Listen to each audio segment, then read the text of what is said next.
할렐루야.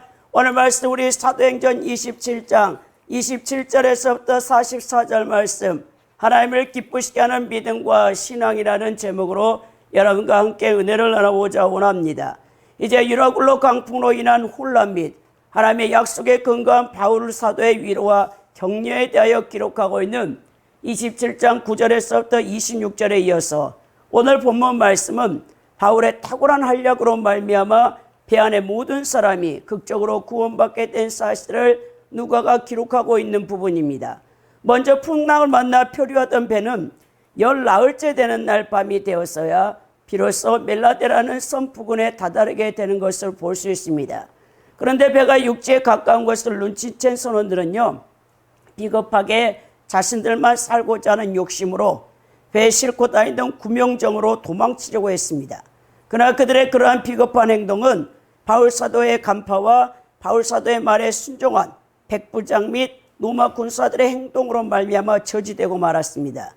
실로 풍랑을 만나기 전에 선장과 선주의 말을 더 신뢰했던 백부장과 로마 군사들은 이제 그간의 경험을 통해서 바울 사도의 말을 확실히 신뢰하게 되었고, 그들이 지금 할 일은 아직 바울의 이제 말씀에 순종하는 것임을 깨닫게 되어지는 귀한 이 본문입니다. 결국 그들은 이제 바울 사도의 말씀에 순종을 통해 그 자신들뿐만 아니라 배 안의 모든 사람들을 살리게 되는 역사가 일어나게 되어지는 것이죠. 한편 선원들의 도주를 저지한 바울 사도는 사람들을 권하여서 이제 음식을 먹게 하고 위로함으로써 다시 한번 절망에 처해 있는 그들에게 소망과 평안을 갖게 하고 있습니다. 이러한 바울 사도의 모습은 마치 예수님께서 디베라 바닷가에 이제 죽으시고 사흘 만에 부활하셔서 낙심했던 제자들이 다시 이제 자신의 생활고를 생각하고 과거에 행했던 어부들로 돌아가서 물고기를 잡고 있을 때 예수님이 디베라 여러분 바닷가에서 물고기를 굽고 떡을 굽고는 얘들아 그러면서 이제 부르셨잖아요. 그 장면을 누가가 22장 14절에서 38절의 그 말씀을 기록하고 있는데 그 장면과 연상되는 거예요. 바울은 비록 죄인의 몸이었지만 많은 사람을 위로하고 권면함으로써 하나님께서 함께하는 자에게는 결코 두려움이 없으며 진정한 평안과 안전이 있다는 것을 여기서 보여주고 있습니다. 결국 그 모든 사람들, 배에 탔던 알렉산드리아 배에 탔던 276명의 사람들은 이제 육지에 도착하게 되고 무사히 목숨을 건진다는 이 내용입니다. 여기서 우리가 근데 주목해야 될 사실은요, 바울 사도에 대한 백부장의 호의예요. 사실 날이 이제 세자 거기 로마 군사들은 육지에 이제 배를 대려는 가운데서 또 배가 두 물이 합쳐져 있는 곳으로 잘못 빠져들어서 사실 이제 배의 파손, 암초에 걸려가지고 모래사장에 끼면 배가 꼼짝달싹도 못하기 때문에 결국 이제 그런 배 파손의 위기를 막기 위해서 이 군사들이 그것을 딱 생각해보니까 죄수들이 도망칠 것 같아. 배가 육지에 딱 닿을 때. 그래서 이제 이 죄수들부터 다 죽이려고 했어요. 그렇지만 이제 백부장이 바울 사도를 살리기 위해서 그 로마 군사들의 행동을 저지했던 것을 보게 됩니다. 풍랑 속에서 겪은 이 바울 사도가 이 무지하다는 사실을 하나님의 사자인 천사가 또 이렇게 계시함으로 말미암아 그 이제 배에 타고 있던 모든 사람들의 목숨을 건질 수 있게 했던 그 사람이 바로 바울 사도라는 것을 알고 하나님께서 그 백부장의 마음을 움직이셔서 이런 호의를 베풀게 하는데, 사실 그 모든 배후에서 역사하시고 계시는 분은 로마에 가서 황제 가이사에게 복음을 전해야 온 세계의 이방인들에게 복음을 전파되는 그런 계기가 될 수 있기 때문에 하나님께서 역사하심으로 말미암아 그 백부장도 바울 사도를 여러분 거기서 죽이지 않는 것을 볼 수 있어요. 그러니까 우리 예수님께서는 이 믿음 없는 자들, 특히 행함 실천이 없는 믿음, 가짜 믿음이죠. 유선자들을 사실 가장 싫어하시는 거예요. 하나님 말씀에 순종하지 않는 형식적이고 명목상의 기독교인들이 오늘날 21세기에 포스트 모더니즘 이 사상을 갖고 교회에 들어와 있는 성도들, 이 말뿐이죠. 교인이죠. 사실 이제 그들을 하나님께서 가장 싫어하시는데 그들의 특징이 뭡니까? 머리로만 깨닫고 지적 동의만을 만족하고 있는 감염론적이고 형이상학적인 믿음을 갖고 있다는 거예요. 여러분, 그런 믿음으로는 절대 구원받지 못합니다. 그런 믿음은요, 귀신들도 갖고 있는 믿음이라고 야고보 이제 사도가 말을 했던 것을 보게 되는데, 오늘 보십시오.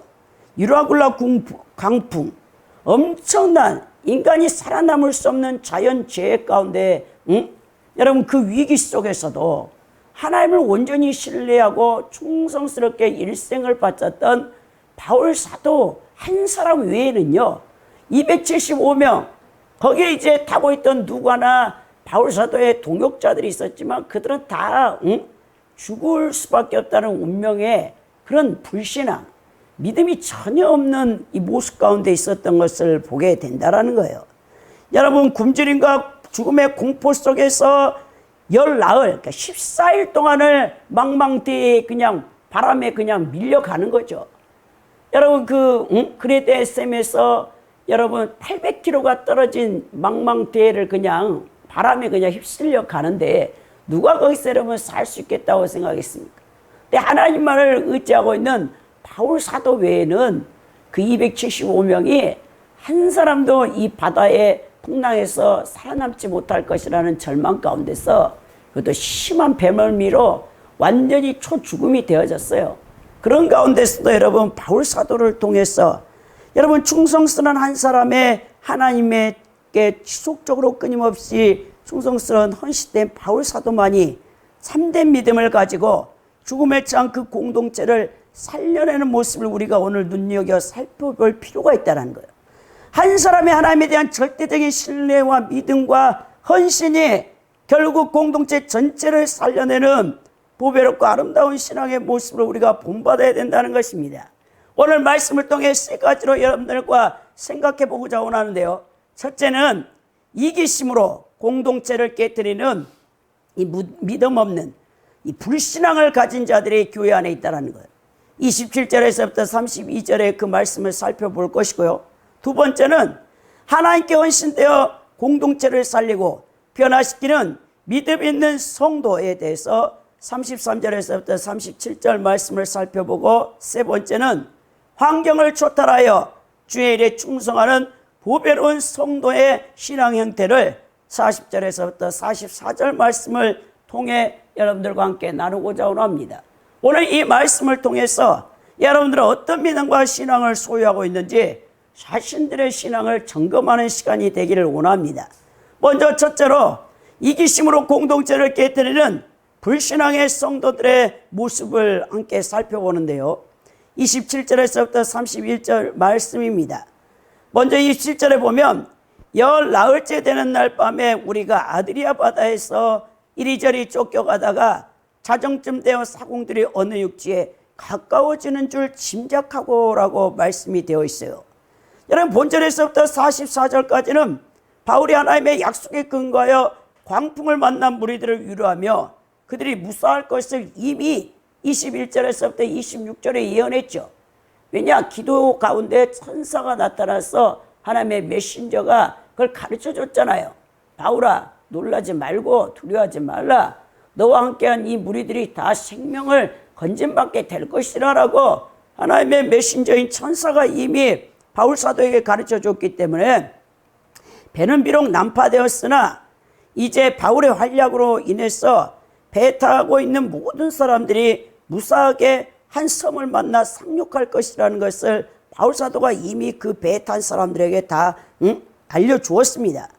바울 사도가 겪은 수많은 감동적인 사건들이 있었음에도 불구하고요, 이 사도행전의 저자인 누가가 이처럼 로마까지의 황해 과정에 있었던 일을 자세히 기록하고 있는 까닭이 무엇인가를 우리가 한번 생각해 봐야 되는데요. 이는 1차적으로 바울 사도가 이방인의 사도로 택하신 하나님께서 이제 로마의 복음을 전파하기 위하여 그를 지켜주시기 위함을 부각시키기 위해서 오늘 바울 사도가 이 모든 과정을 누가가 자세하게 기록하는 거예요. 그리고 비록 제수의 신분에 있음에도 불구하고 그 유라굴로 광풍에서 한없이 떠내려가고 있는 이 표류하는 배의 실제적인 지휘자가 되어 위기를 극복했던 그의 이제 여러분 믿음, 그리고 더 나아가 그리스도인들이 이 세상에서 주는 평안과 소망이 무엇인가를 보여주기 위해서 오늘 이런 과정을 자세하게 누가가 여러분 기록했던 것을 보게 되는 것입니다. 여러분 그 당시의 사람들, 그 이방인들, 특히 로마 사람들, 그리고 그리스도인들은 그 당시의 모든 자연 피조물을 우상 숭배하는 다신 신교 숭배 사상에 빠져 있었어요. 여러분들이 그리스 로마 신화를 읽어보면 잘 알 텐데, 그리스 로마 신화의 최고신은 제우스예요. 아테네. 그리고 더 나가서 여러분 이 바다의 신은 포세이돈이라고 하는데, 이 포세이돈은 굉장히 사나운 신이어서 그때 당시에는 여러분 지중해 또 흑해에 이 바람을 모두 주관하는 신이 포세이돈이라고 했어요.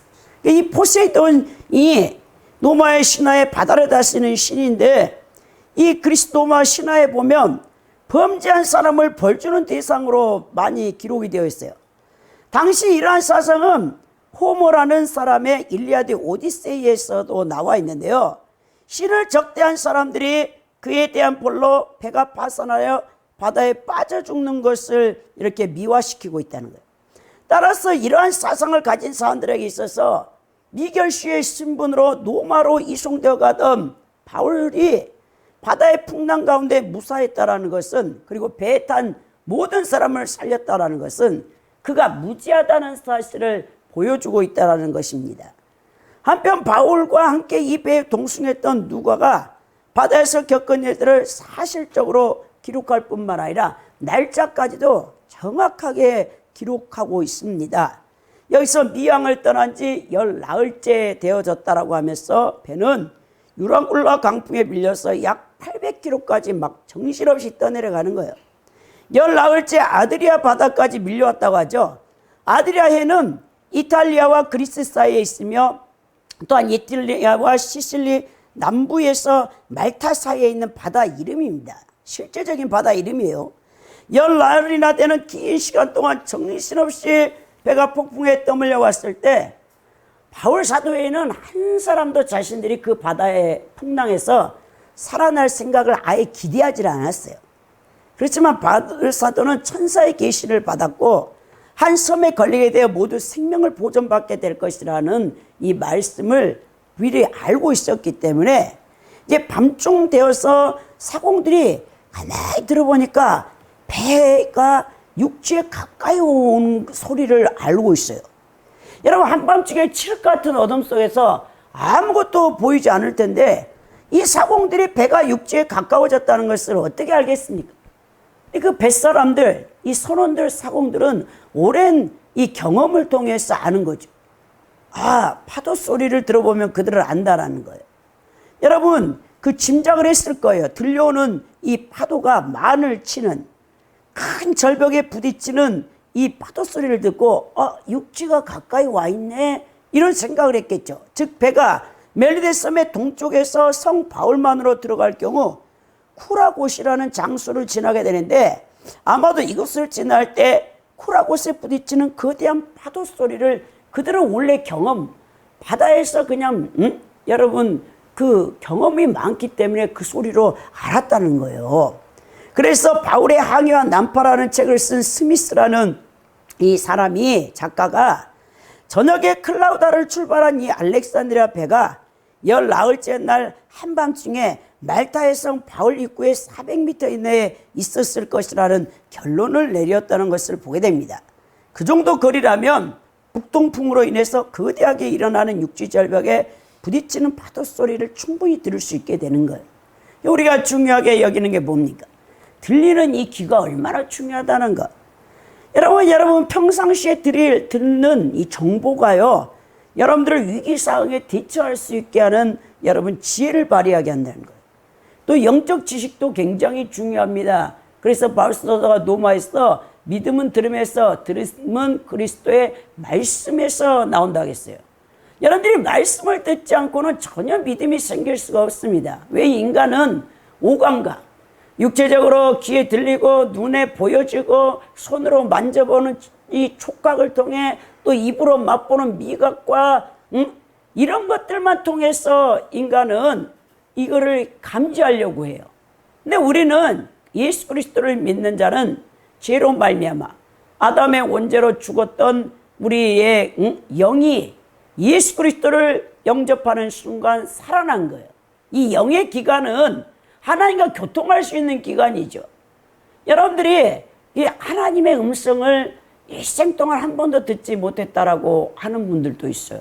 평생을 신앙생활 했는데 우리 고 전국 가신 장경화 목사님께서 가장 이제 마지막 신방을 갔을 때 6월 18일에 이 장막을 이사하실 때 이사 신방을 가시고 마지막 우리가 이제 신방 예배를 갔는데 장경화 목사님이 그래요. 다른 건 제가 목사님 전혀 이렇게 미련 두는 것이 없지만 제가 일생을 하나님을 섬겼었는데 하나님 음성을 들어본 적이 없습니다.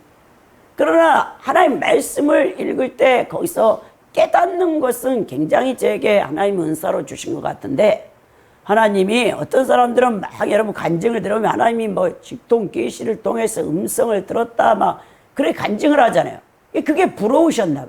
여러분 하나님께서는요 여러분들을 인도하실 때 다 다르게 성향과 기질에 따라 다르게 역사하셔요. 저도 여러분 또 여러분들이 아시는 아브라함이라 할지라도 하나님을요 여러분 여러 번 만난 것 같은데 사실 창세기를 살펴보면 하나님 음성을 들었던 부분은 몇 군데 안 돼요. 여러분 일생을 아브라함이 몇 세에 죽습니까? 175세에 죽잖아요. 근데 75세 갈대 우르 땅을 떠나 내가 내게 지시할 땅으로 가라. 창세기 12장 1절에서부터 4절에 명령하실 때 그때 하나님이 나타나셔서 직접 음성으로 말씀하셨죠. 더 나가서 이제 86세에 아브라함이 아니 이제 롯과 함께 헤어질 때 롯은 소돔과 고모라 땅을 향해서 갔고 자신은 먼저 이제 조카한테 선택권을 줬잖아요. 자신들의 우양이 많아지니까 목초지가 없어져서 그 하인들이 싸우는 가운데 그때 또 우리 하나님께서 이 좋은 목초지를 선택했던 롯을 떠나보내고 무자 자식이 없는 아브라함이 정말 실망을 하고 있을 때 하나님의 음성이 들려잖아요. 너의 눈을 들어서 동서남북을 바라보라. 네가 바라보는 모든 땅을 너에게 주리라. 그때 또 하나님 음성을 듣죠. 더 나가서 그가 86세 때 이제 하가를 취하여서 애굽 이 여인을 취해서 아들을 하나 낳았잖아요. 이스마엘을. 그래 이제 사라고 막 싸워가지고 난리가 났어요. 애를 가진 상태에서 하갈이 창세기 16장에서 쫓겨나갈 때 갈등하고 있는 거예요. 그럴 때 우리 하나님이 또 음성이 들려와서 하갈을 내보내라. 그러면서 내가 약속의 아들은 네 아내 사라를 통해서 주겠다 이렇게 하시면서 그러나 내가 이스마엘도 큰 민족이 되게 할 것이라 하면서 이 아브라함을 안심시키면서 네 보내게 하는 그런 사건 등.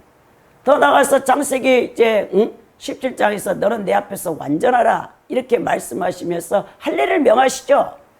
더 나가서 그가 잠을 꾸벅꾸벅 자고 있을 때 하나님과 언약 체결을 할 때 솔개가 그냥 하늘에서 막 피 냄새를 맡고 날고 있을 때 불로 쇳불로 쭉 전해가면서 베리츠 언약은 이렇게 맺는 것이다. 고대 근동에는 족장들이 언약을 맺을 때 두 사람 다 쌍방간의 언약을 맺는데 한 사람이 언약을 이제 어길 때는 이렇게 죽임을 당한다. 그걸 보여주는 우리 하나님 장면. 또 나가 100세의 아들 이삭을 낳았을 때 우리 하나님이 창세기 22장에 모리아산의 번제로 드리라 할 때 여러분 몇 번 안 돼요. 이 일생 175세를 사는 동안 하나님의 음성이 들린 것은 구속사의 믿음의 조상인 아브라함에게도 하나님께서 그런 음성을 이 시시때때로 여러분들에게 가르쳐 주는 게 아니란 거야. 근데 어떤 사람은 매일같이 그냥 하나님의 음성을 듣는다 해. 이건 하나님의 음성을 물론 이제 예수 전도단 같은 와행 훈련에서 하나님 음성 듣는 법, 뭐 조이 도우슨 같은 그런 분들 책도 제가 많이 읽었어요. 저도 그 신앙이 어릴 때, 신학교를 다닐 때 하나님 음성을 듣는다. 나는 하나님 음성을 들어본 것 같지가 않아. 매일같이 제 이름을 불러서 하나님이 지시하기를 바래가지고 그런 책을 많이 탐독을 했는데 하나님 그렇게 역사하지 않는다는 거예요. 우리 하나님은 무당이 아니란 말입니다, 여러분. 그러니까 여러분 그런 잘못된 신앙을 갖고 있으면 안 돼요. 우리 하나님이 이미 여러분들에게 성경 66권에 기록된 계시의 말씀을 주셨어요.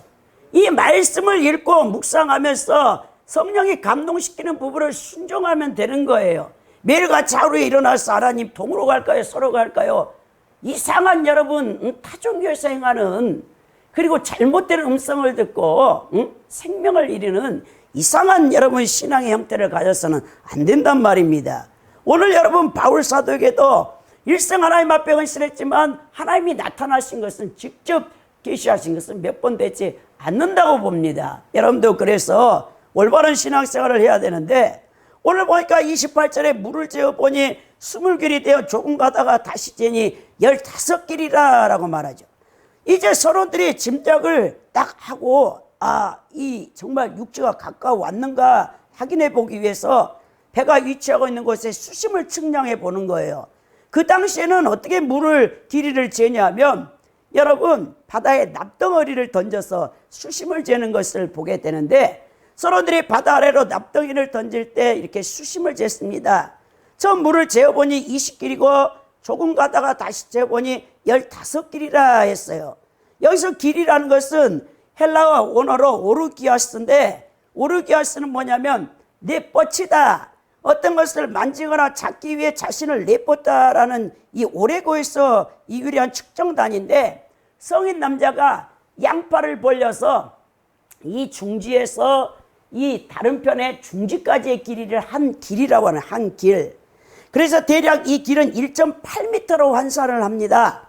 20길이라면 36m고 15길은 27m에 해당할 수 있는 거예요. 이렇듯 수심이 급격하게 얇아진다는 것은 배가 육지에 가까이 접근하고 있다는 것을 보여주는 거예요. 그러니까 선원들의 해양 지식에 의하여 항구가 조성되어 있지 않는 해안에 정박을 시도할 때 암초와 충돌 가능성이 아주 높았기 때문에 날이 새기까지 육안으로 직접 확인할 때까지 멈춰 있었던 것을 보게 되는 것입니다. 닻을 내려서 기다린 거죠. 그리고 29절에 하는 말이 암초에 걸릴까요? 고물로 단 넷을 내리고 날이 새기를 고대하니라 라고 말하죠. 4개의 닷을 다 내렸어요. 그리고 특히 고물은 배 뒷꼬리 부분을 가리키고 이물은 배 앞머리 부분을 가리킵니다. 그렇다면 선원들은 왜 고물에서부터 닷을 내렸을까요? 일반 해양 상식으로 지식에 맞지 않는 행동이죠. 왜냐하면 앞에서부터 닷을 내려야 되는데 왜냐? 이 이물 즉 배 앞머리 부분에 내리는 것이 상식인데 이런 상식을 선원들이 알고 있으면서도 뒷꼬리 부분에 닷을 내리고 있는 거예요. 그들이 고물에서 닷을 내린 이유는 당시 폭풍이 몹시 불어대는 특수한 상황 때문에 자신들이 처해 있기 때문에 그렇습니다. 지금 뱃머리는 해변을 향해 있었고 선밑 부분은 폭풍이 치는 바다를 향해 있었어요. 이러한 상황에서 만약 이물에 닻을 내려 배 앞부분을 고정시키면 바람과 파도가 고정되어 있지 않는 배 뒷부분에 강타되어져서 배가 좌우로 크게 흔들려서 파산할 수도 있기 때문에 그렇게 했습니다. 그리고 30절에 더 나아가면 사공들이 도망하고자 하여 이물에 닷을 내리는 차고 거룻배를 바다에 내려놓고들 선원들이 가장 먼저 배에서 도망치고자 했다는 것을 보여주죠. 사실 선원들은 바울이 구원을 예고했을 때 안심하다가 다시 의심하는 마음이 들기 시작했어요. 실제 19일째 되는 날 밤에 배가 육지에 가까워진 것을 귀로 듣고 그들이 이제 안도의 한숨을 쉬었고 배가 육지에 닿게 되자 가장 먼저 자신들의 목숨부터 부지하려고 도망을 치려고 구명정 배를 먼저 내렸던 것을 보게 됩니다. 근데 바울 사도가 그걸 발각해가지고 이제 백부장과 로마 군대에게 얘기를 한 것입니다. 이런 비열한 행동을 선원들이 얼마나 이기적입니까? 31절에 보면 바울이 백부장과 군인들에게 이르되 이 사람들이 배에 있지 않냐면 너희가 결코 구원을 받지 못한다라고 했어요. 여기서 이 구원은 영적 구원이 아니고 이 난파되는 배에서 생명을 살아나는 목숨을 얘기하는데, 배가 뒤집힐지도 모르는 위기 상황에 가장 거기에서 중요한 자들이 누구냐면 선원들이에요. 왜냐하면 그 위기를 여러분 이렇게 전문가들 합니까? 배에 대해서 그 선원들이 전문가들이기 때문에 그들이 도망가 버리면 배가 보존된다 해도 아무 소용이 없기 때문에 이런 소리를 쳤습니다. 그래서 32절에 보니까 이에 군인들이 거룻줄을 끊어 떼어버린다. 구명보트를 다 달고 있던 거룻배를 다 잘라버렸습니다. 백부장의 명령에 따라 구명정에 달린 밧줄을 다 끊어버렸어요. 구명정은 규모가 큰 배가 항만시설이 열악한 육지에 상륙할 때 반드시 필요한 것이었거든요. 그럼에도 불구하고 구명정 자체를 바다에 버려버립니다.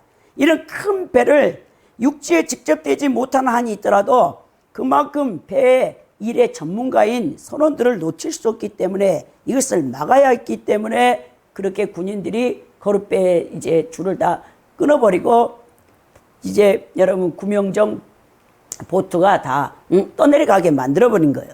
여기서 우리가 살펴보는 것처럼 공동체를 깨뜨리는 가장 큰 암초가 뭐냐면요, 혼자 살려고 하는 이기심. 우리가 이 선원들을 보십시오. 육지가 가까이 왔으면 지금까지 함께 열 나흘 동안 먹지도 못하고 고통하면서 다 죽을까봐 반초죽음이 돼 있는 276명의 그 전체를 생각하지 않고 날이 세니까 구명정 보트를 타고 저희들끼리만 살겠다 육지로 도망치려고 했던 그들의 이기심을 보십시오. 이렇게 오직 자기들만 살겠다고는 이기적이고 무책임한 행동이 얼마나 많습니까? 우리가 2014년 4월 16일에 여러분들은 전 국민적인 분노와 안타까운 소식을 듣게 되는데, 여러분 안산 단원고 학생들 그 배에 416명이 타고 있었죠. 세월호가 이 진도 앞바다 근처에서 침몰. 거기서 여러분 이 고등학생들 294명이 죽었어요. 10명이 실종되어졌죠. 근데 여기서 가장 무책임한 자원들 선장과 그 배를 책임져야 될 선원들이 다 도망쳐 버렸어요. 애들은 그냥 여러분 그 배에 있으라고 방송해 놓고는 여러분 그래서 그 학생들이 막 여러분 희생되어짐으로 말미암아 얼마나 국민들이 분노해서 광화문에 막 100만 명씩 모여가지고 정권이 바뀌는 정말 이런 역사적인 일이 있었는데, 여러분 이렇게 이 불신앙의 이 공동체의 이 문제들, 자기 혼자 살겠다는 이기심, 이것 때문에 여러분 문제가 일어나는 거예요. 사실 이런 사람들이 많은 공동체는 온전히 서지도 못하고 커다란 어려움을 겪다가 결국 붕괴되고 마는, 이런 가장 중요한 요인을 꼽으라면 이런 공동체의 각각의 그 사람들이 오직 자기만 살겠다고 하는 이 구성원들의 이기적인 마음이 이런 일들을 일으키는 거예요. 이러한 이기적이고 자기중심적인 옛사람이 강한 사람들이 모여있는 교회도 위기적인 상황이 오면 그들은 언제나 올무가 되고 암초가 되어 교회 공동체 전체를 파멸 위기로 몰아갑니다. 여호수아를 따라서 가나안 정복 전쟁에 참여했던 여러분 그 일 가운데 여리고성 점령 사건을 보십시오. 아간이라는 한 사람이 하나님께서 명령하실 때 여리고성에 절대 여러분 그 물건을 취하면 안 됩니다. 그건 헤렘 전쟁이에요. 하나님 앞에만 드려야 됩니다. 이 금은 돈 같은 것은 전부 불에 태워서 거룩하게 하나님의 성전에 드려야 되고, 더 나가서 여러분 제사장들이 그거를 관리하게 해야 되고, 물로 씻을 수 있는 것을 다 씻어서 하나님 앞에 드리는 거예요. 거기 전쟁에 참여했던 개인이 그 전리품을 취하면 절대 안 된다고 했는데, 여러분 이 아간이라는 사람이 너무 좋은 거야. 그래서 신할 아름다운 외투 한 벌과 은 200세겔과 50세겔 중에 금덩이 한 개를 취해서 자신 장막에다가 깊이 파고 그걸 숨겨놓았어. 그 결과 어떻게 됐습니까?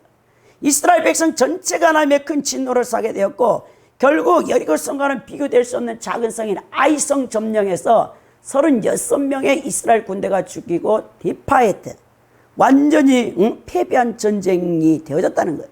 여호수아가 머리를 풀고 하나님 앞에 이제 회개 기도를 하는데 우리 하나님께서 내가 헤렘 전쟁을 명령했는데 여리고성 전투에서 나의 물건을 훔친 자가 있느니라 제비 뽑기를 해라. 제비를 딱 뽑았더니 아간이라는 사람이 여러분 걸립니다. 어떻게 됐습니까? 아간 한 사람뿐만 아니라 그 가족 가문 전체가 흰놈 골짜기에서 돌에 맞아 죽는 이 비참한 사건이 여호수아 7장에 기록되어 있는 걸 보게 됩니다. 성도 여러분, 공동체 안에서 개인의 이기심이나 이처럼 무서운 것이에요. 바로 이러한 이기심 때문에 공동체가 무너지고 그 공동체에 속한 모든 사람이 커다란 위기에 처한다는 거예요. 그러므로 우리는 그리스도인으로서 어디에 있든지 자신의 가정이나 직장이나 교회나 사회단체나 국가 등 자신이 속해 있는 공동체에서 먼저 자신을 내어주며 희생하며 성물주하는 성숙한 성도들이 되어야 된다는 거예요. 공동체를 위하여 모든 수고를 아끼지 않는 진짜 그리스도인이 되어야 된단 말입니다. 그럴 때 우리는 영적으로 성장되고 성숙되어질 뿐만 아니라 우리로 인해 그 공동체는 항상 평안하고 다 함께 하나님께 인정받고 하나님이 복을 내리실 수밖에 없는 아름다운 축복의 근원이 된다는 거예요. 여러분, 요즘 MZ세대들이요, MZ세대라는 것은 90년대 이후에 태어난, 그리고 2000년대 밀레니엄 시대에 태어난 이 세대들을 MZ세대라는 거예요. 30대 전후 미만들. 여러분, 이 MZ세대의 특징이 뭔지 압니까? 너무나 개인주의예요. 너무나 이기심이 강하단 말입니다. 이들이 잘하는 말이 뭐예요? 왜요? 내가요? 뭐 때문에요? 이 말을 해요. 그래서 이 직장의 공동체를 다 무너뜨려. 이들이. 오늘 여러분, 우리는 지금 우리 하계 올림픽의 파리 올림픽 여러분 봤을 거예요. 오늘 이제 폐막식 끝이 나는데 여기서 우리는 선수들의 형태를 많이 봐요. MZ세대들 가운데 우리는 이 배드민턴에서 금메달을 여자 단식에서 딴 안세영 선수가 엄청난 파장을 일으켰어요.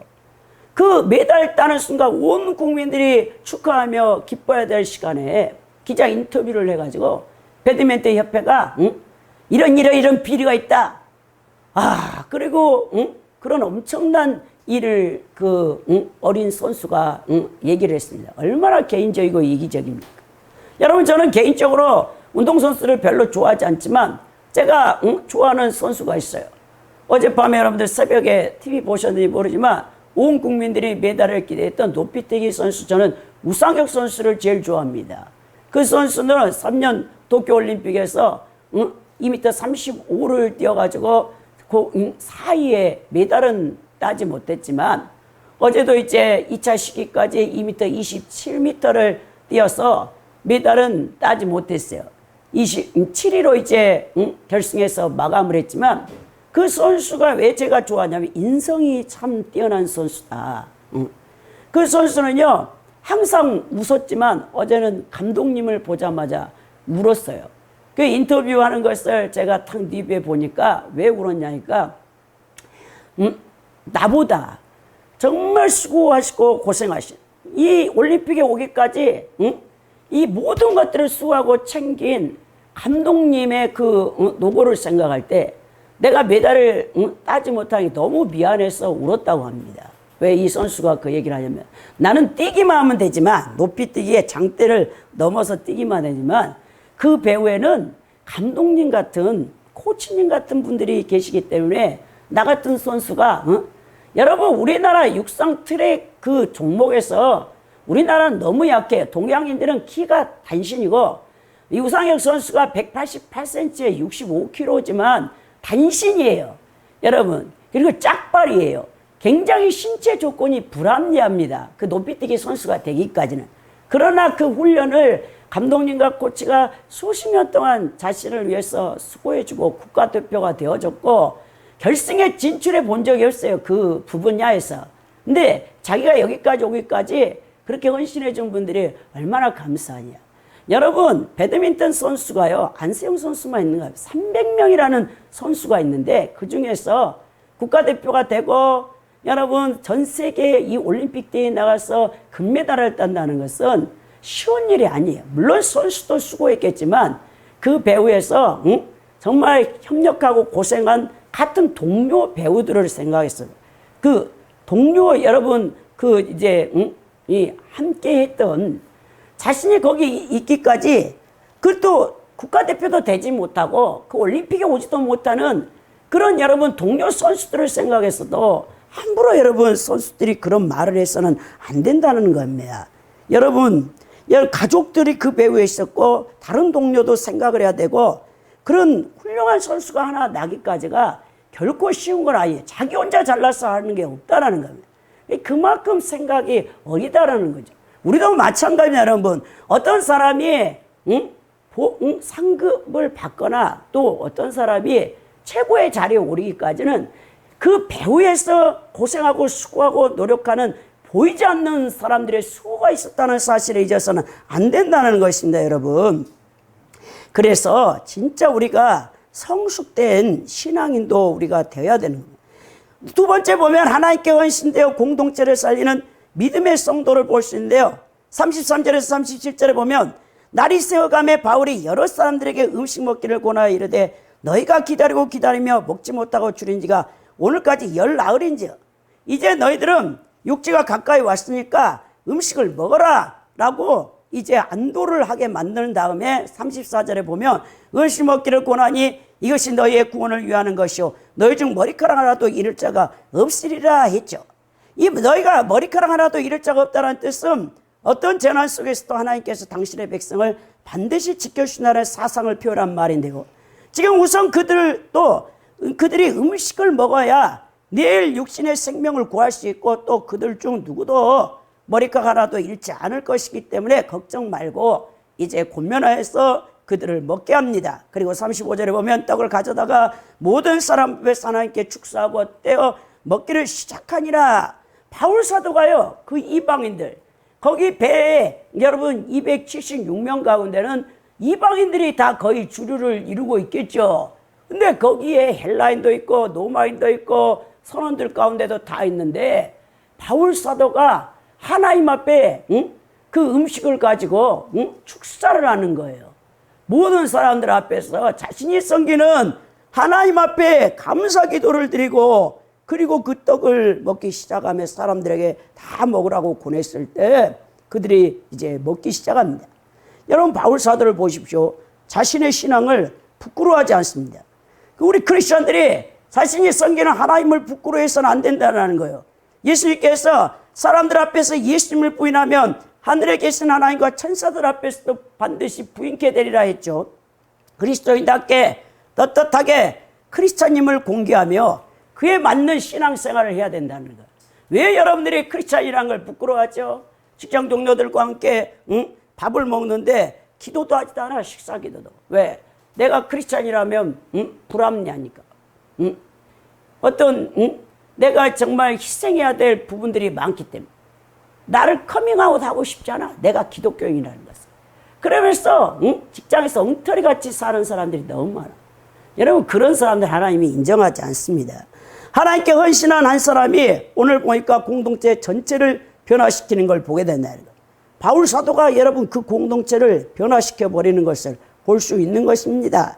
여러분 배 안에 있던 모든 사람들이 항해 여정에서 사도 바울의 말과 행동을 통하여 그가 믿는 하나님의 존재한 능력을 믿게 되어지는 겁니다. 이처럼 하나님께 헌신된 한 사람의 삶과 능력은 그 자신뿐만 아니라 그가 속해 있는 공동체 전체를 변화시킬 수 있는 힘을 가져온다는 거예요. 하나님께 전적으로 헌신되어 오직 하나님의 뜻대로 그를 힘입어 살아가는 사람들은 언제나 놀라운 능력을 발휘하며 승리하는 인생을 살게 되어져 있습니다. 그리고 이러한 삶의 모습은 곧 그가 속한 공동체 구성원들에게 큰 감명을 주게 되고 결과적으로 그 모든 구성원들을 변화시켜 그들로 하여금 하나님의 살아계심과 그의 능력을 믿고 구원에 이르게 할 수 있다는 것입니다. 공동체를 변화시키기 위해서는 결코 많은 사람이 필요한 게 아니에요. 하나님께 온전히 헌신된 몇 사람, 아니 단 한 사람이 있어도 충분히 공동체를 변화시킬 수 있습니다. 근데 문제는 하나님께 전적으로 헌신된 그 단 한 사람을 찾아보기 어렵다는 거예요.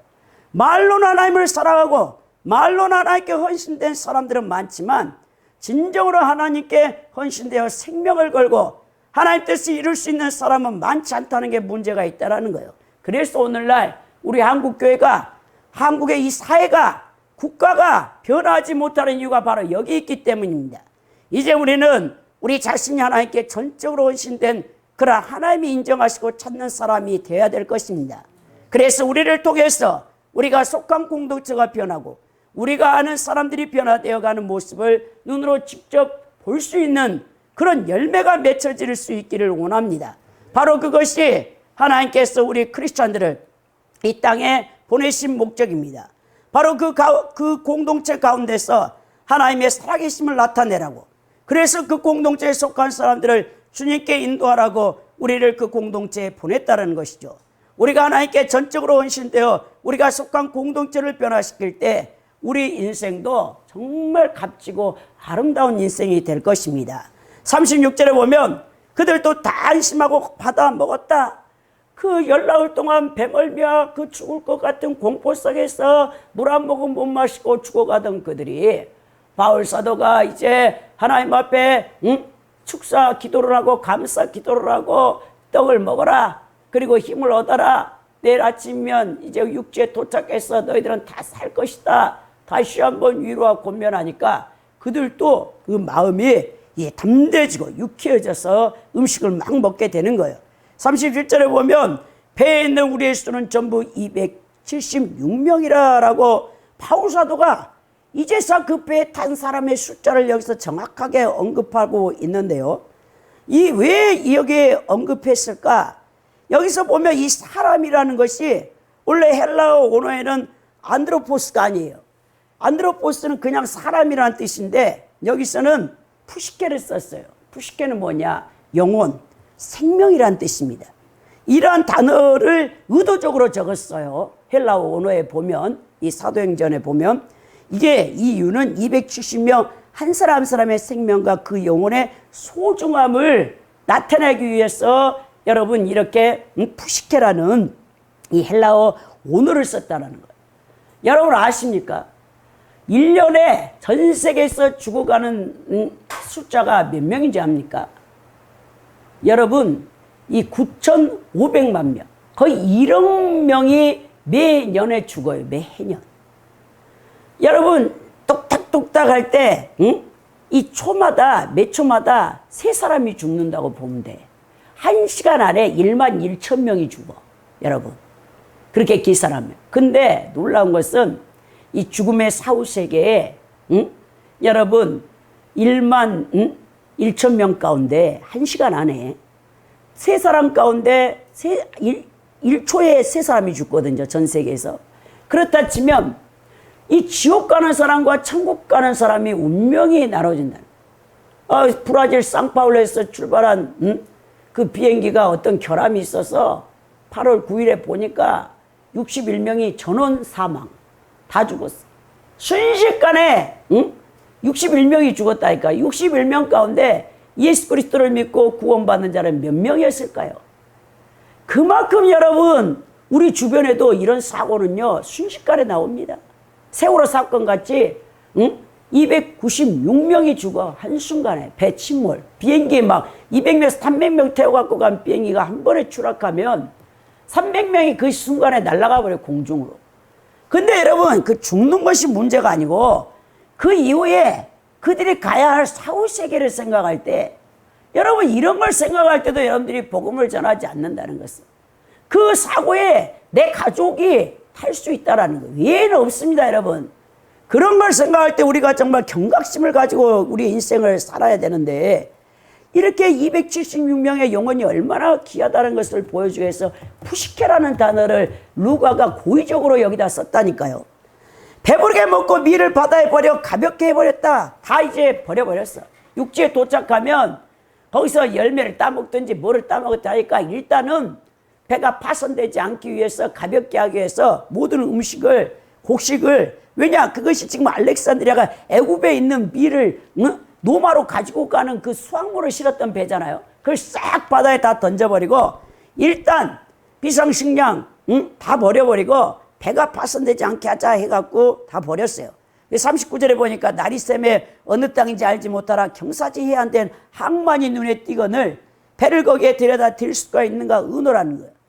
이제 거기 선원들이랑 선장들이랑 보니까 이제 밥을 먹고 난 다음에 정신이 그동안은 혼매가지고 그 상황 파악을, 현실 파악을 못했는데 사람이 정신이 이제 번쩍 든 거죠. 먹고 난 다음에 보니까.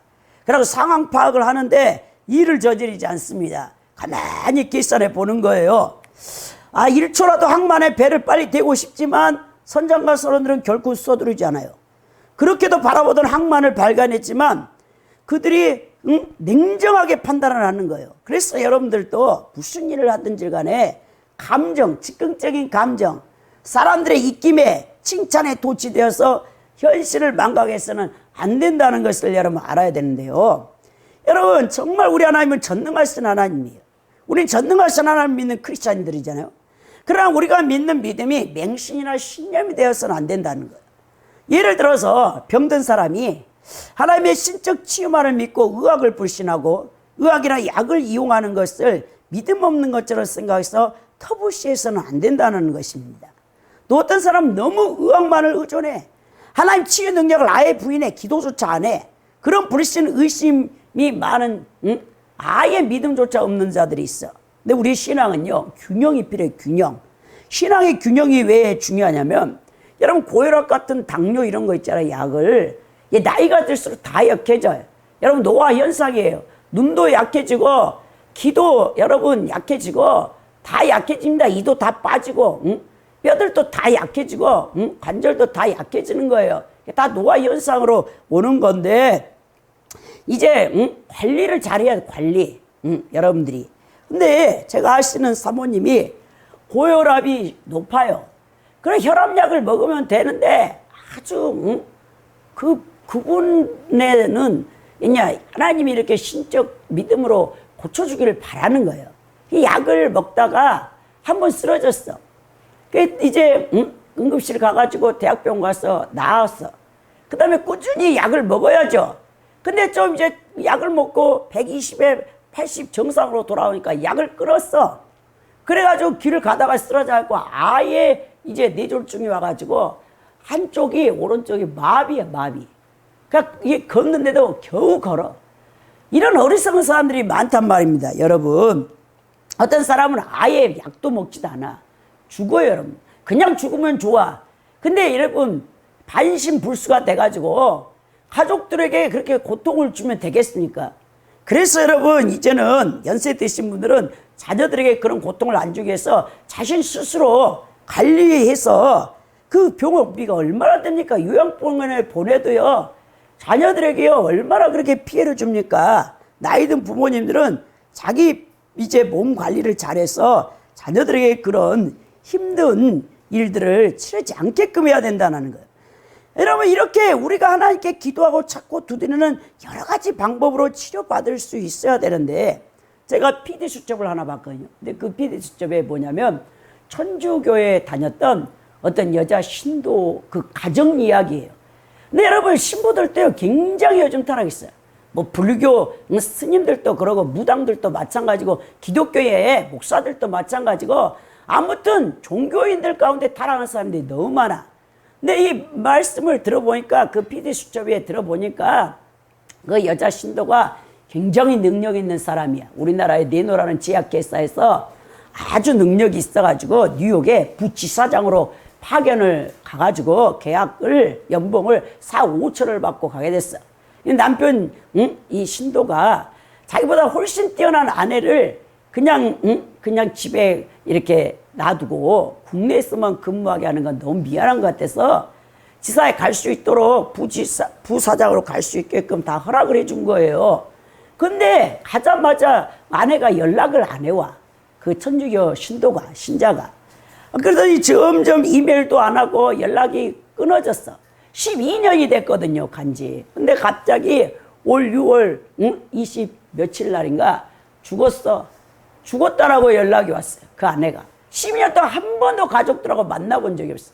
그걸 이제 PD 수첩에 제보해서 파보니까, 사건을 조사해 보니까 그 아내가 용산 그 천주교 대교구를 다닐 때 그 천주교회 교회 그 이제 보좌 신부로 왔던, 주임 신부로 왔던 김아무개라는 신부가 있었어요.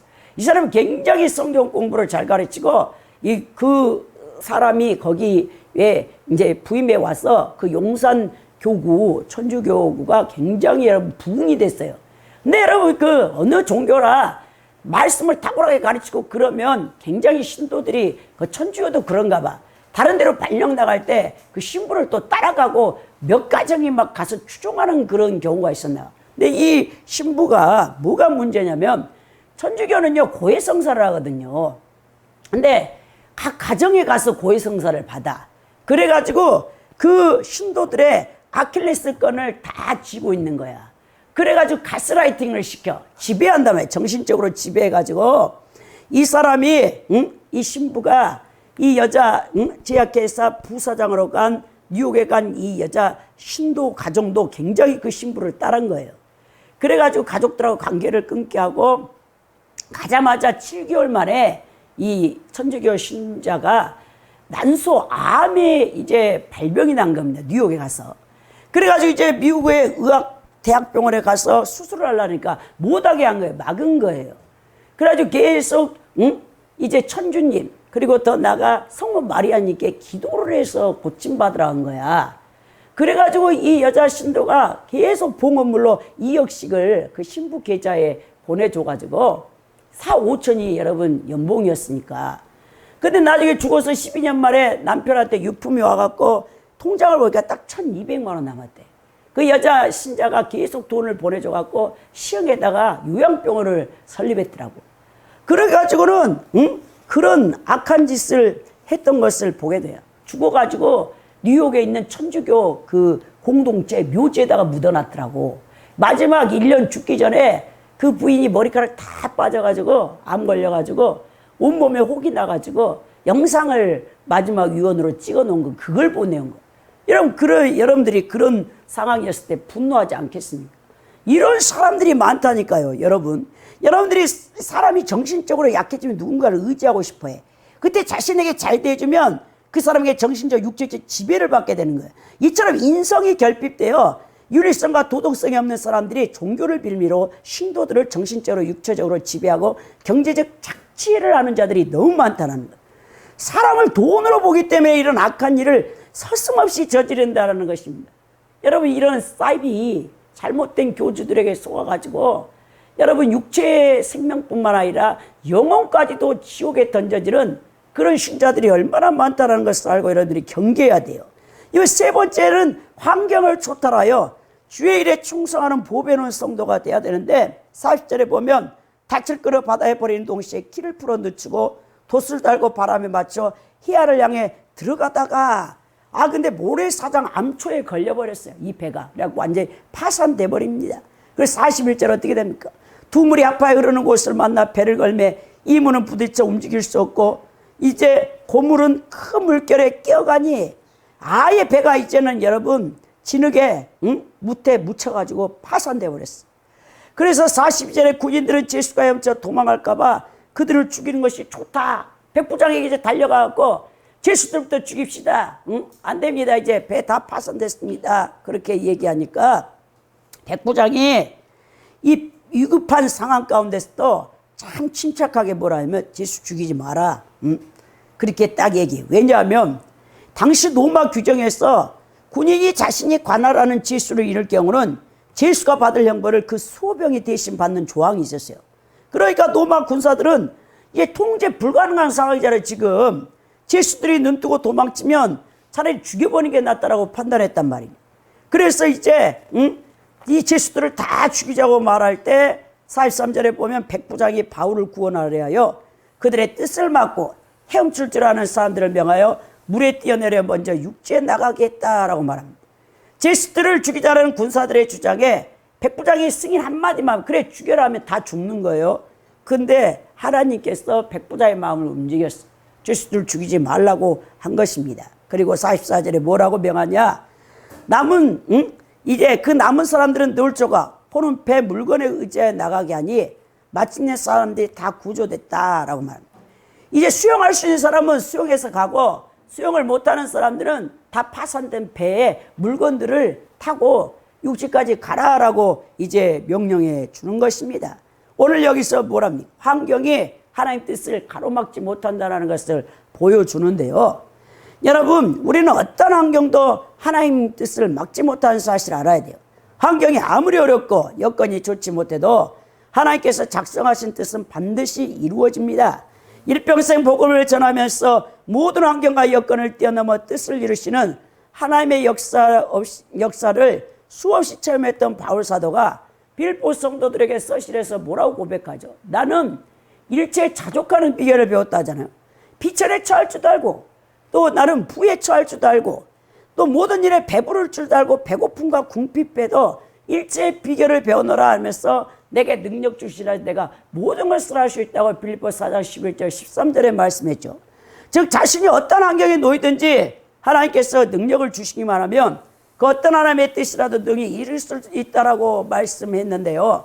사랑하는 성도 여러분, 사람들은 흔히 인간을 환경의 노예라고 말해요. 즉 모든 인간 환경에 지배를 받게 되어 있다는 것입니다.